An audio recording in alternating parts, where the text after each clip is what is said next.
Por detrás desta parábola há uma lição especial. Aliás, cada parábola tinha vários ensinamentos, mas todas elas objetivavam dar uma lição, um ensinamento em especial. E qual é o ensino básico da parábola do trigo e do joio? Porque existe o mal. Então essa história foi contada para responder a esta pergunta: por que existe o mal? Vamos então pensar um pouquinho nisso. Comecemos então aqui no capítulo 13, a partir do verso 24. Outra parábola lhes propôs Jesus, dizendo: o reino dos céus é semelhante ao homem que semeou boa semente no seu campo. Mas, enquanto os homens dormiam, veio o inimigo dele, semeou joio no meio do trigo e retirou-se. Quando, porém, a erva cresceu e começou a espigar, então apareceu também o joio. Chegaram, pois, os servos do proprietário e disseram-lhe: Senhor, não semeaste no teu campo boa semente? De onde, pois, vem o joio? Respondeu-lhes: algum inimigo é que fez isso. E os servos lhe disseram: queres, pois, que vamos arrancá-lo? Ele, porém, lhes disse: não, para que ao colher o joio, não arranqueis com ele também o trigo. Deixai crescer ambos juntos até a ceifa, até a colheita. E por ocasião da ceifa, da colheita, direi aos ceifeiros: ajuntai primeiro o joio e atai-o em molhos para o queimar. O trigo, porém, recolhei-o no meu celeiro. Aí estava a história contada por Jesus. E enquanto Jesus contava a história e falava de todos os elementos da história, as multidões ouviam atentamente. Mas o que é que ele queria ensinar com essa história? Nós sabemos o que significa semeadura, sabemos o que significa o trigo, o joio. Nós entendemos que os inimigos, quando querem prejudicar outras pessoas, eles misturam sementes. Mas o que ele quer ensinar com isso? Você consegue entender tudo que a parábola ensina?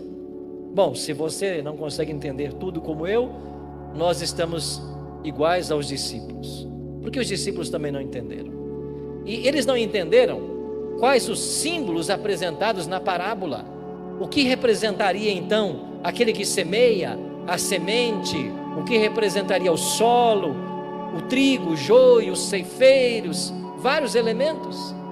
Então depois, quando eles chegaram em casa, os discípulos se aproximaram dele e disseram assim: Senhor, explica-nos a parábola do joio no campo. O Senhor contou a história, mas nós não entendemos muitas coisas. O Senhor pode nos explicar agora? Então, lá em casa, em particular, Jesus começou a desvendar para os discípulos o maravilhoso ensino da parábola do trigo e do joio. E Jesus começou assim: vocês viram que eu falei a respeito dos semeadores que saíram a semear no campo? Sim, a gente se lembra. Então Jesus disse: o que semeia a boa semente é o Filho do Homem. E essa expressão Filho do Homem é uma expressão usada nos evangelhos para o próprio Cristo. Então ele estava dizendo, em outras palavras: eu sou aquele que veio semear a boa semente. Então aquele que sai a semear no campo sou eu. E eu vim ao mundo, eu deixei o céu para vir semear a boa semente. E eles então começaram a entender. Então o campo é o nosso mundo? Sim, o campo é o mundo, mas não é apenas o mundo.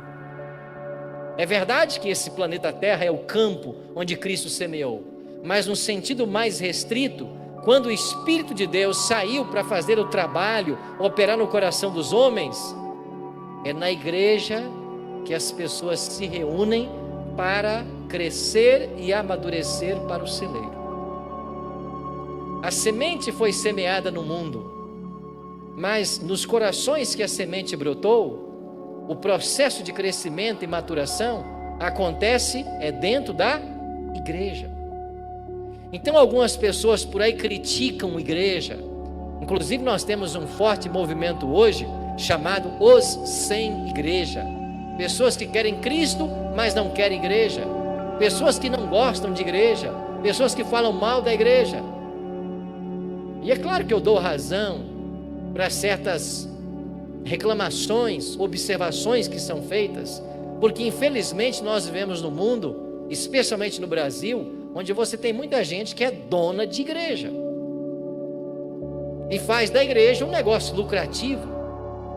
Então, de fato, a igreja perdeu muito desse sentido, mas a igreja é um projeto de Deus, ninguém pode negar isso. Foi Cristo quem estabeleceu a igreja, é Ele quem deu início a esse movimento, e a Bíblia está repleta de textos que confirmam uma eclesiologia, o ensino de uma igreja e as funções de uma igreja.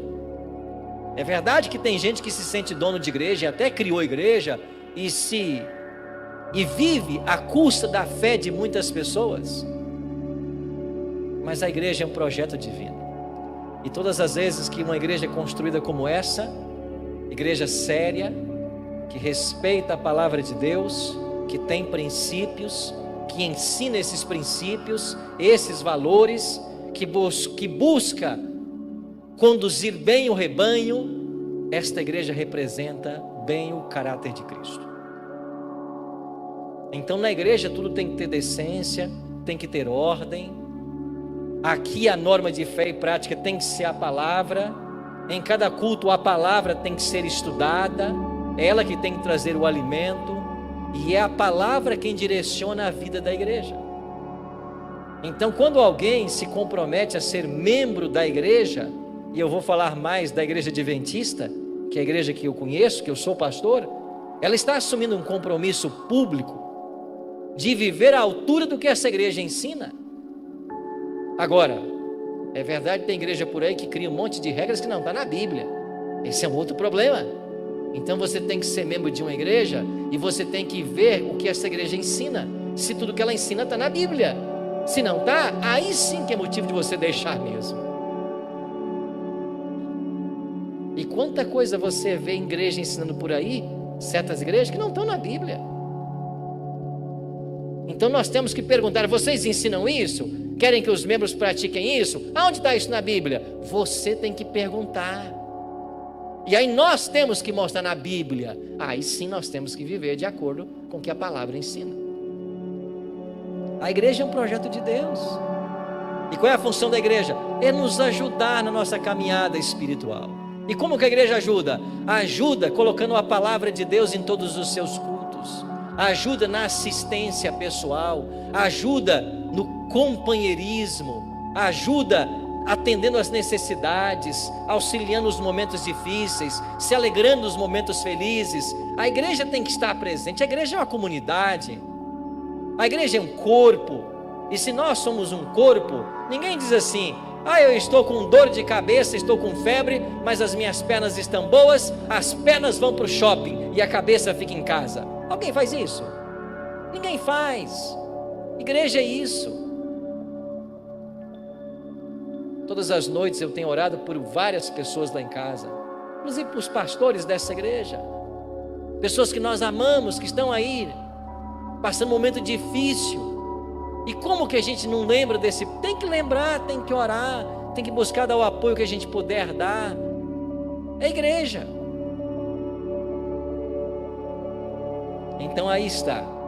E a boa semente da parábola? Cristo trouxe a boa semente. O que é a boa semente? Ele disse lá no verso 38: a boa semente são os filhos do reino. Filhos do reino? Essa expressão é usada para aqueles que aceitam o Evangelho, para aqueles que se submetem aos reclames do Evangelho, para aqueles que vivem a vontade do Pai revelada no Evangelho, revelada na Bíblia.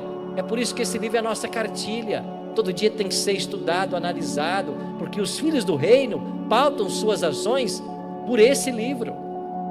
E se você tem os filhos do reino, então a boa semente representa aqueles que são nascidos da palavra de Deus, aqueles que se encontram com as verdades da Bíblia, que tomam suas decisões, que abandonam o pecado, que se aproximam cada vez mais de Cristo, que não vivem segundo os costumes do mundo, mas vivem sim segundo o ensino da palavra, que não se adequam ao modelo que o mundo oferece, mas o modelo que a palavra oferece. Então esta é a boa semente. E se você está aqui hoje dentro da igreja, se você está nos assistindo aí de casa, conectado na palavra, é porque você é a boa semente de Cristo. E amém por isso. Amém por essa prioridade que você tem na vida. Mas há outros elementos. Agora chega a vez do joio. O que é o joio contado na história? Jesus diz assim: o joio são os filhos do maligno. Maligno é quem? Satanás. Satanás tem filhos? Tem. Jesus certa vez diz assim: vocês são filhos do diabo, porque o diabo é o pai da mentira. Então vocês vivem na mentira, vocês são filhos do diabo. Então quem são os filhos do maligno? As pessoas que não vivem a palavra. O joio representa uma classe que é fruto do erro, de princípios falsos. São pessoas que não acreditam na Bíblia, mas acreditam em falsos princípios, falsas doutrinas. Acreditam em outras coisas, menos nas verdades da palavra de Deus. Então eu tenho que cuidar para não ser joio. Eu tenho que crer na verdade. Os meus princípios devem ser verdadeiros. Bom, eu vou me adiantar que tem muita coisa. O inimigo ficou claro para você então, né? Se os joios são os filhos do inimigo, o inimigo quem é? É o diabo que semeou o joio. Mas se o campo é a terra e também a igreja, então aonde que o diabo introduziu os seus filhos? Na igreja. Aonde está o joio? Na igreja. Então nós vamos conviver até que Jesus volte, trigo e joio dentro da igreja. Então se você por acaso ouvir por aí alguém dizer assim: eu nunca mais piso nessa igreja, porque lá o irmão tal faz isso e a irmã tal faz aquilo. Você tem que aprender com a parábola, que não tem como escapar disso. Eu nunca mais vou nessa igreja, porque essa igreja tem muita gente que é fofoqueira. Mas Jesus disse que o joio estaria na igreja. Então se você chegar numa igreja onde não tiver nenhum joio, Jesus contou mentira. Não existe isso. Eu vou procurar uma igreja onde ela está cheia de santo. Vai morrer procurando. Toda igreja está cheia de trigo e cheia de joio. Eles vão conviver até a ceifa. Então o inimigo é o diabo que pega os seus filhos e coloca dentro da igreja. E eles vão estar juntos até quando? Jesus falou até a ceifa. O que é a ceifa? Mateus 13:39. É a consumação do século. O que quer dizer consumação do século? É uma expressão que Jesus usa para a volta dele. Quando ele voltar, haverá consumação de todos os tempos. É o maior evento da história. É o evento que vai dar fim ao pecado. Ele chama isso de consumação dos séculos. E quem são os ceifeiros? Quem são os ceifeiros que vão sair para colher a boa semente? Jesus disse: os ceifeiros são os anjos. Os anjos serão ceifeiros. Por que eles serão ceifeiros? Porque quando Cristo voltar, todos os anjos virão com ele. E qual será a missão especial dos anjos? Cristo ensinou. E ele disse que ele vai enviar os anjos aos 4 cantos da terra para reunirem os seus escolhidos. Escolhidos que foram separados pela morte, pela distância. Escolhidos que foram separados, agora os anjos vão reuni-los. E eles em família serão levados para o encontro do Senhor nos ares. Isso quer dizer que a ceifa, a colheita, é a volta de Jesus. Abra sua Bíblia em Apocalipse, aí eu não podia deixar de dar esse texto para você, lá no capítulo 14 de Apocalipse. Eu gosto demais desse texto. Apocalipse capítulo 14, dê uma olhadinha comigo agora no versículo 14. Apocalipse 14, 14. Aí diz o quê? Na sua Bíblia, na minha diz assim: a ceifa. E assim diz: olhei, e eis uma nuvem branca, e sentado sobre a nuvem, um semelhante a filho do homem, tendo na cabeça uma coroa de ouro, e na mão o quê? uma foice afiada. Verso 15: outro anjo saiu do santuário gritando em grande voz para aquele que se achava sentado sobre a nuvem: toma a tua foice e ceifa, pois é hora de ceifar, visto que a seara da terra já o quê? Amadureceu. Quem é esse sentado na nuvem que tem uma foice na mão? É Cristo. E ele está vindo com os anjos, para quê? Para ceifar. E o que é a ceifa? É a separação do trigo e do joio. Jesus, quando contou essa história, essa parábola, ele tinha na mente uma outra cena. Sabe qual cena? O céu. Porque o primeiro joio da história surgiu lá. E quem é o primeiro joio da história? O próprio Satanás. Ele se rebelou. Eu disse no início que o principal objetivo desta parábola é explicar o porquê do sofrimento. Então lá no céu, quando Lúcifer se rebelou, ele se tornou o primeiro joio da história. E depois, agora que gerou filhos, espiritualmente falando, ele é o inimigo que semeia o joio. Mas aí vem a pergunta: se havia paz e harmonia no céu, quando essa primeira erva demonstrou maus frutos, por que Deus não o cortou? Por que Deus não destruiu Satanás? Por que ele impediu que Satanás continuasse sua obra? Por uma questão lógica, que talvez você não saiba. Se Deus tivesse destruído Satanás, assim que ele se rebelou, uma dúvida ficaria no universo: as alegações que ele apresentou eram verdadeiras ou falsas? Ele tinha razão no que ele falava ou não? Agora ninguém mais saberá, porque Deus o destruiu. Então haveria desarmonia no céu.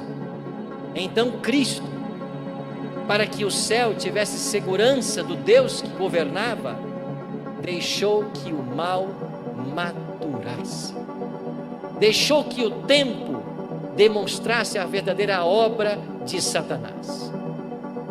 Então ele foi expulso do céu, veio para a terra, convenceu Adão e Eva ao pecado, os induziu ao pecado. O mal surgiu no nosso planeta, o pecado chegou, com o pecado o sofrimento e a morte. E você não tenha nenhuma dúvida de que todas as mazelas que o planeta enfrenta hoje, entre elas a Covid-19, são resultados do pecado, do mal que se originou no céu e veio para essa terra. Então por que existe sofrimento? É porque existem dois poderes antagônicos lutando pela supremacia do universo e do coração humano. E agora que o mal alcançou o nosso planeta, nós também temos o trigo e temos o joio.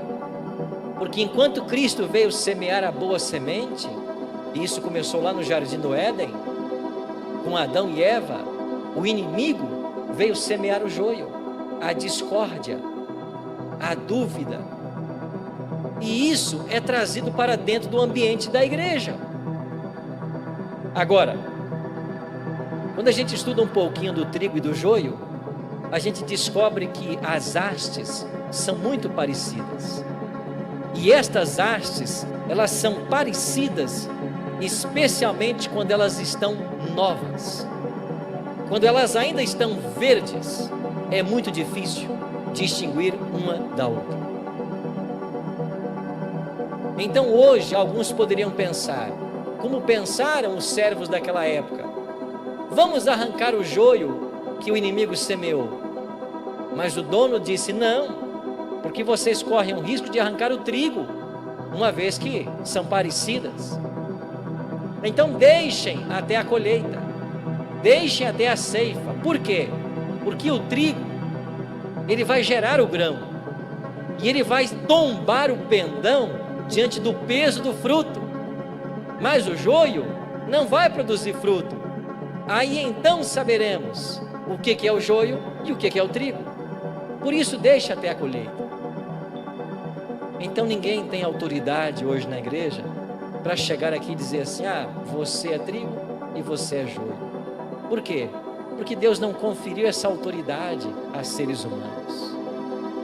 Ninguém pode dizer quem é trigo e quem é joio. Ninguém pode querer arrancar. Porque Deus é quem vê o coração, mas o homem só vê a aparência. Então a gente tem que deixar que cada um se desenvolva. E assim como o caráter de Satanás teve tempo para ser demonstrado, o caráter de cada pessoa precisa de tempo. E finalmente o caráter vai revelar quem é a pessoa. Então, quando falamos em termos de salvação, igreja, nada importa. O que importa é o caráter. Ser membro da igreja é importante para o crescimento espiritual, para a vida espiritual. Frequentar a igreja é importante para muita coisa, mas não é o nome no livro de uma igreja que vai assegurar a tua entrada no céu. É o caráter. Isso quer dizer que nós temos uma luta diária. E qual é a luta diária? Termos o nosso caráter transformado à semelhança do caráter de Cristo. Essa é a nossa luta diária. E veja, logo no início, numa primeira vista, as pessoas podem ser confundidas. Mas quando chegar a hora da ceifa, vai estar muito claro quem é trigo e quem é joio. E o próprio Cristo é quem vai voltar com a sua foice, como lemos em Apocalipse 14, e ele vem para separar o trigo do joio. E ele vai dar ordens para que o joio seja atado e queimado, e o trigo seja ajuntado no celeiro, que é uma linguagem para o céu. Então a pergunta reflexiva que fica no final da minha mensagem hoje é esta: você é trigo ou você é joio?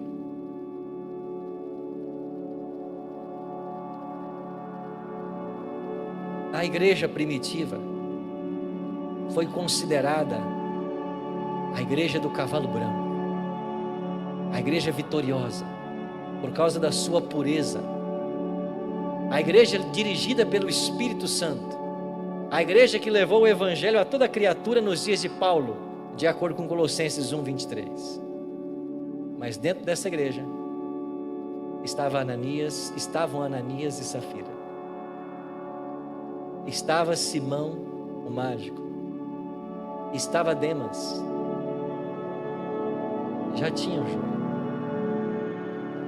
Jesus escolheu 12 para estarem com eles e enviá-los a pregar. Dentro dos 12 estava o joio, Judas. Então, se você em algum momento da sua caminhada cristã se frustrou por algo que você viu dentro da igreja, aprenda com a parábola. Vai ser sempre assim. E se eu estou falando para alguém que abandonou a igreja, os caminhos do Senhor, porque você viu lá um mau testemunho, porque você não suporta a incoerência de alguns crentes, aprenda com a parábola. Disse Cristo que vai ser assim. Isso não vai mudar. Então isso não é desculpa para você ficar fora da igreja. Porque se você fica fora da igreja, você já está se colocando fora da casa que Deus estabeleceu, do lugar que Ele estabeleceu para os seus filhos se congregarem e para crescerem na sua experiência religiosa. Você não tem que se importar com A ou B. Não olhe para quem senta do lado que ele está fazendo. Se importa com você. Se preocupe com você. Porque finalmente, o que vai distinguir o trigo do joio é o caráter. E isso ninguém esconde. Diante de Cristo, não dá para esconder. E o caráter é a única coisa que nós vamos levar para os céus. A única coisa. O caráter que nós estamos formando. Com isso, nós entendemos que através desta parábola contada por Jesus, nós entendemos o porquê do sofrimento hoje. É porque o diabo conseguiu espalhar o joio nesse planeta e dentro da igreja. Todo sofrimento tem origem nele, nunca em Deus. Só que todo o mal que o planeta foi acometido está com seus dias contados. Por quê? Porque a ceifa se aproxima. E quando Ele voltar, Ele vai separar o trigo do joio. E a minha oração nesta noite é que eu e você sejamos o precioso trigo